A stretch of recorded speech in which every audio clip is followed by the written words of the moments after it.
Hello everyone, welcome back to my channel. So ఈరోజు video ఏంటంటే, last వీడియోలో మనము సాంఘిక శాస్త్ర విద్యా ప్రమాణాల్లో 4 వరకు అయితే నేర్చుకున్నామండి. అంటే 4 విద్యా ప్రమాణాల గురించి అయితే చూసాము. ఈరోజు ఏంటంటే పార్ట్ 2 వీడియో కింద, అంటే ఈరోజు పఠ నైపుణ్యాలు, ప్రశంస లేదా అభినందన, సున్నితత్వం గురించి అయితే మనం డిస్కస్ చేద్దాం. అండ్ ఈ టాపిక్ వచ్చేసి అడిగారు చాలామంది కూడా, అకాడమిక్ బుక్ ద్వారా చేయండి మేడం, ఇది అక్కడి నుండే బేస్ చేసుకుని చేస్తున్నారా అనేసి. లేదండి, ఇది నా ఓన్గా ప్రిపరేషను. అంటే ఏంటంటే ఇప్పుడు మెథడాలజీ బుక్స్ అనేది తీసుకున్నాను, అది కూడా చాలా మంచి బుక్సే. బట్ ఏంటంటే నాకు ఇది కొంచెం కన్వీనియంట్గా ఉంటుందనేసి ఓన్గా ప్రిపరేషన్ అనేది నేను అంటే ఇట్లా రాసుకొని మీకు ప్రొవైడ్ చేస్తున్నాను అనమాట. సో ఈ బుక్ ఏంటంటే మనకు ఖచ్చితంగా మనకు బిట్ ఏ విధంగా అడుగుతారు, సోది ఎక్కువ లేకుండా చాలా తక్కువ రీతిలో అందరికీ అర్థమయ్యే విధంగా అయితే నేను ప్రిపేర్ అయినానండి. మ్యాక్సిమం నాకు మెథడ్లో వచ్చేసి 15 వరకు అయితే ఉన్నాయండి. అంటే 15 మార్క్స్ అయితే నేను తెచ్చుకున్నాను. ఎందుకంటే మెథడ్ మీద కొంచెము ఎక్కువ బేస్ అనేది లేకుండా మనకు చాలా బాగా అర్థమయ్యేటట్టు అయితే ఇంతకుముందు కూడా నేను వీడియోస్ చేశాను అనమాట. బోధనా పద్ధతుల గురించి కానీ, అగైన్ మిగిలిన రిమైనింగ్ ఉండే క్లాసెస్ కానీ, నా దగ్గర ఏ సోర్స్ అయితే ఆ సోర్స్ ద్వారా మీకు క్లాసెస్ అనేవి ప్రొవైడ్ చేస్తానండి. ఇంకా ఎవరికైనా చూడలేదు మేడం మేము మీ నోట్స్ అనేది అనుకుంటే, వన్స్ నేను కింద మీకు డిస్క్రిప్షన్లో లింక్స్ అనేవి ప్రొవైడ్ చేస్తాను, వన్స్ చెక్ చేయండి. అండ్ ఈరోజు కూడా మనకు టెట్ నోటిఫికేషన్ వస్తుందా రాదా అనేసి అన్నారండి. అండ్ ఇంకొకటి, ఎస్ఏ పోస్టులు అనేవి ఉంటాయా లేదా అనేసి ఒక డౌట్ అయితే అందరిలో అయితే ఉంది. ఫస్ట్ ఆఫ్ ఆల్ మనం ప్రిపేర్ అయ్యేటప్పుడు ఇట్లాంటి డౌట్స్ అన్నీ పెట్టుకోవద్దండి. ఎందుకంటే ఉందా లేదా అనే దాంట్లోనే మన టైం వేస్ట్ అవుతుంది. అవునా కదా, మీరే చెప్పండి. డైలమాస్లో ఉండద్దు ఎప్పుడు కూడా. ఒక పని చేసేటప్పుడు ఇంకో పని గురించి ఆలోచన చేయొద్దు. ఉన్నాయా లేదా అనేసి మనకు నోటిఫికేషన్ వచ్చిన తర్వాత ఎన్ని వేకెన్సీస్ ఉన్నాయా లేదా తర్వాత మనం చూడొచ్చు. కానీ ఫస్ట్ ప్రిపరేషన్ స్టార్ట్ చేసేటప్పుడు ఒక నెగిటివ్గా మనం థింక్ చేస్తే ముందుకు వెళ్ళలేము.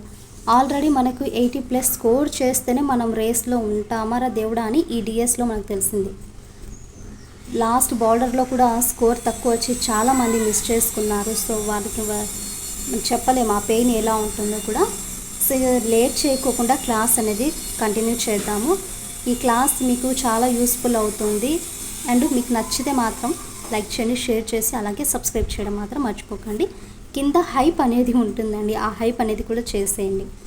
సో ఫస్ట్ ఆఫ్ ఆల్ ఈరోజు మన టాపిక్ పఠ నైపుణ్యాలు, సాంఘిక శాస్త్ర విద్యా ప్రమాణాల్లో పార్ట్ 2 వీడియో పఠ నైపుణ్యాలు.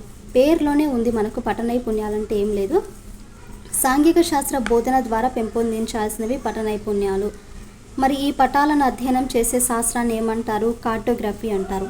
ఫర్ ఎగ్జాంపుల్ మనం టీచ్ చేసేటప్పుడు ఖచ్చితంగా మనకు మ్యాప్ స్కిల్స్ అనేవి ఉండాలి. సో మ్యాప్స్ అనేవి గీయాలి, వాళ్ళకి ఎక్స్ప్లెయిన్ చేయాలి, తర్వాత కొంచెము తొందరగా గీసేలాగా ఉండాలి, ఖచ్చితంగా ఉండాలి. సో ఇవన్నీ కూడా పఠ నైపుణ్యాలు స్కిల్స్ అనేవి మనం ఉండాలి. సాంఘిక శాస్త్ర బోధన ద్వారా పెంపొందించాల్సినవి పఠ నైపుణ్యాలు. ఈ పటాలను అధ్యయనం చేసే శాస్త్రాన్ని కార్టోగ్రఫీ అంటారు. మరి ఇందులో కూడా మరి పటాలలో కూడా చాలా రకాలైతే ఉన్నాయి. అందులో పొలిటికల్ మ్యాప్స్ అని, ఫిజికల్ మ్యాప్స్ అని, భౌతిక రాజకీయ పటములు అని, బార్డర్ మ్యాప్స్ అని, సరిహద్దు పటములు, ప్రత్యేక ప్రయోజన పటములు, ఇలా మనకు 5 రకాలుగా అయితే పటాల యొక్క రకాలు అయితే ఉన్నాయండి. ఈ పఠ నైపుణ్యాలు యొక్క అంశాలు ఎలా ఉంటాయంటే, ఇందులో మనము పటాలు గీయడం అంటే ఏం లేదు, ఇంకా మ్యాప్ అనేది డ్రాయింగ్ చేయడము, మ్యాప్ పాయింట్స్, పటాలను చదవడం, మ్యాప్ అనేది రీడింగ్ చేయడం, పటాలను ఐడెంటిఫై చేయడం, మనకు మ్యాప్ పాయింటింగ్. సో ఇవన్నీ కూడా పఠ నైపుణ్యంలోని అంశాలు. పటాలను గీయడం అంటే ఏంటంటే నైష్పత్తిక చతురస్రాలు బేస్ చేసుకొని లేదా ప్రక్షేపణ పద్ధతి కానీ ఇలా ఉపయోగించుకుంటూ పటాలు అనేవి గీయడం. అండ్ నెక్స్ట్ వన్ వచ్చేసి పటాలు చదవడం ఏంటంటే, కొన్ని సందర్భాలలో మనము కొన్ని గుర్తులు ఉంటాయి, రంగులు ఉంటాయి, భూ వినియోగానికి సంబంధించే కలర్స్ అనేవి ఉంటాయి. సో వాటిని అనేసి ఒకసారి మనం చదివి ఈ పటాలు అనేవి చదివి ఐడెంటిఫై చేయడం ఇలా ఉంటుంది. అండ్ థర్డ్ వన్ వచ్చేసి పటాలు గుర్తించడం, మ్యాప్ పాయింటింగ్ అంటే ఫర్ ఎగ్జాంపుల్ మనము డైరెక్షన్స్ ఉంటాయి, దిక్కులు అనేవి ఉంటాయి. సో ఆ దిక్కులలో మూలలు ఏంటి, సో ఇలాంటివన్నీ కూడా ఐడెంటిఫై చేయడం, పటాలను గుర్తించడం, మ్యాప్ పాయింట్. ఇవి మనకు పఠ నైపుణ్యంలోని అంశాలు. అండ్ ఇది లాస్ట్ వన్ వచ్చేసి ప్రశంస సున్నితత్వం. ప్రశంస సున్నితత్వం అంటే appreciation and sensitivity. For example మనం ఏదైనా సరే అండి, ప్రశంస అంటే ఇంకా స్వాతంత్ర సమరయోధులు కానీ ఏదైనా గొప్ప పని చేసినప్పుడు కానీ, సంఘ సంస్థలు కానీ లేకుంటే సైంటిస్టులు కానీ, సో వారి ఏదైనా ఒక కృషి ఫలితంగా వాళ్ళు ఏదైనా సాధించినప్పుడు కృషిని, ప్రకృతిని అభినందించడమే ప్రశంస.